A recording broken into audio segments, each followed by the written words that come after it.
हम इस आंदोलन को एक दशक से लीड कर रहे हैं। भारत राष्ट्र में कास्ट बेस्ड रिजर्वेशन हो, इकोनॉमी बेस्ड रिजर्वेशन हो, उसके निमित्त एक बैठक है और एक बिंदु अभी आगामी विधानसभा 5 राज्यों के चुनाव, उसके पश्चात 2024 में लोकसभा चुनाव, तो उसके निमित्त एक बैठक थी, एकत्रीकरण था, पदाधिकारियां उपस्थित हैं। और आज एक सहयोगी हमारे, जिस प्रकार भारत राष्ट्र में अनेक राजनीतिक पार्टियां हैं, लगभग 25 के आसपास राजनीतिक पार्टियां हैं और हजारों हजार संगठन हैं, हम सब उनके सहयोगी हैं, वो हमारे सहयोगी हैं, हम सब साथ हैं, हम सब एक हैं और इस यज्ञ में भागीदारी ले रहे हैं। उस पथ पर हम सभी साथ चल रहे हैं और अंतिम लक्ष्य तक हम सब साथ पहुँचेंगे।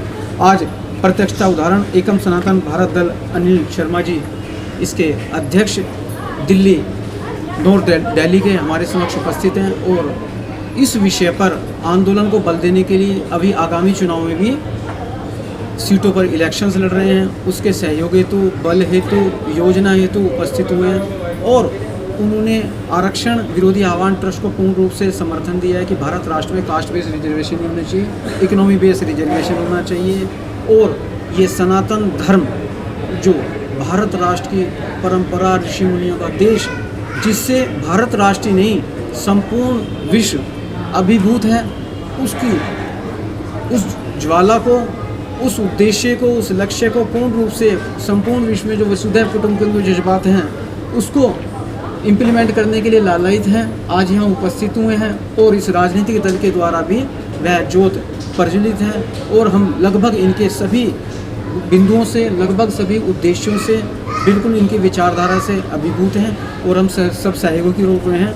और बाकी जो राजनीतिक दल हैं राष्ट्र के, जो 5 राज्यों के अंदर सक्रिय हैं, अभी आगामी दिनों में हर सीट पर कैंडिडेट खड़ा होगा।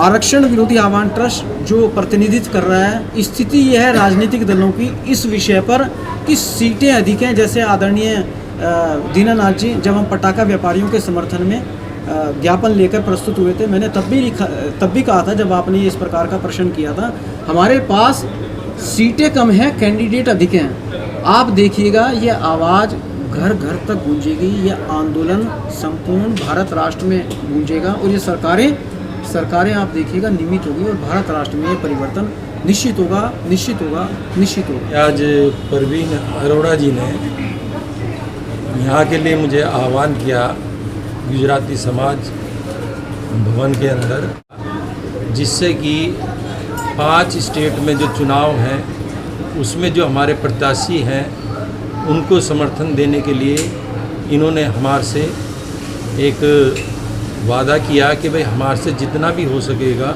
हम उनको समर्थन देंगे।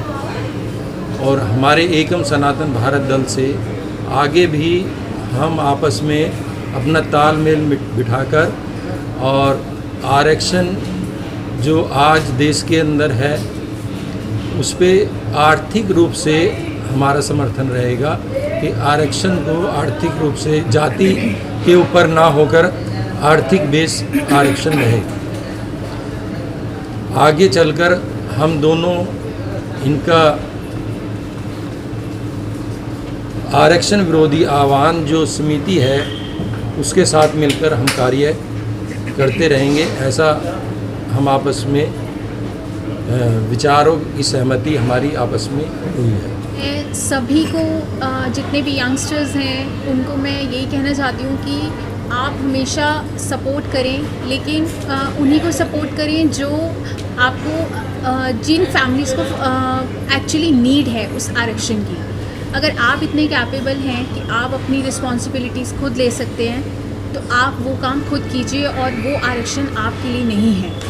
नीडी हैं तो वो आरक्षण आपके लिए बिल्कुल सही है और आप भी आगे आइए, सपोर्ट कीजिए और सेल्फ इंडिपेंडेंट बनिए और स्ट्रॉन्ग बनिए। भारत देश हमारा है और हमें ही इसको सपोर्ट करना पड़ेगा और हमें ही इसे आगे लेके जाना पड़ेगा। जिम्मेदारी आरक्षण विरोधी आह्वान ट्रस्ट से मिली है कार्यालय प्रभारी की, और आए दिन जो लोकसभा का चुनाव होने जा रहा है 2024 में, उसमें आरक्षण विरोधी आह्वान ट्रस्ट नई दिल्ली स्थित अपना कार्यालय खोल रहे हैं। तो ये कार्यालय में हमें कार्यालय के प्रभारी के रूप में जिम्मेदारी मिली। इस बैठक में आना मैं मानता हूँ कि काफ़ी हद तक सफल रहा और मैंने पाया कि इस बैठक में जिन प्रतिभागियों ने भाग लिया है वह सभी सनातन का सम्मान करते हैं, सनातन को अपने हृदय में बिठाकर बैठे हैं और उसके लिए कटिबद्ध हैं। और आरक्षण का जो मुद्दा है, जो एक इशू है जो देश में एक विष की तरह घुला हुआ है, और उसको मिटाने के लिए मैं मानता हूं कि हमें अपनी जड़ों पे फिर वापस जाना होगा। हमारी जो सनातन जड़ें हैं उनको मजबूत करना होगा, और उसको अगर हम फिर से रेफ़र करें अपने इतिहास को, जो सही इतिहास है, तो हम उस आरक्षण की समस्या से भी लड़ सकते हैं और देश को फिर पुनः मजबूत बना सकते हैं। फिर जैसे कि हम कहते हैं कि भारत एक पहले सोने की चिड़िया हुआ करता था, तो हम समाज के सभी पहलुओं को ध्यान रखते हुए, सभी स्तंभों को मजबूत करते हुए, बिना आरक्षण के एक समान व्यवहार सबके लिए रखते हुए और सनातन को मजबूत करते हुए हम इस चीज़ को आगे बढ़ा सकते हैं। अच्छी और सार्थक चर्चा रही। हमारे साथ में अनिल शर्मा जी हैं, आदरणीय केशव पाठक जी हैं, रमाकांत झा जी हैं। इनके और हमारे विचार बिल्कुल 99-99% मेल खाते हैं। हम भी सनातनी हैं और हम आरक्षण विरोधी भी हैं। अनिल शर्मा जी भी आरक्षण विरोधी हैं और सनातनी हैं। गाड़ी बहुत दूर तक जाएगी। देश से जातीय आरक्षण हटेगा और आर्थिक आधार पर आएगा।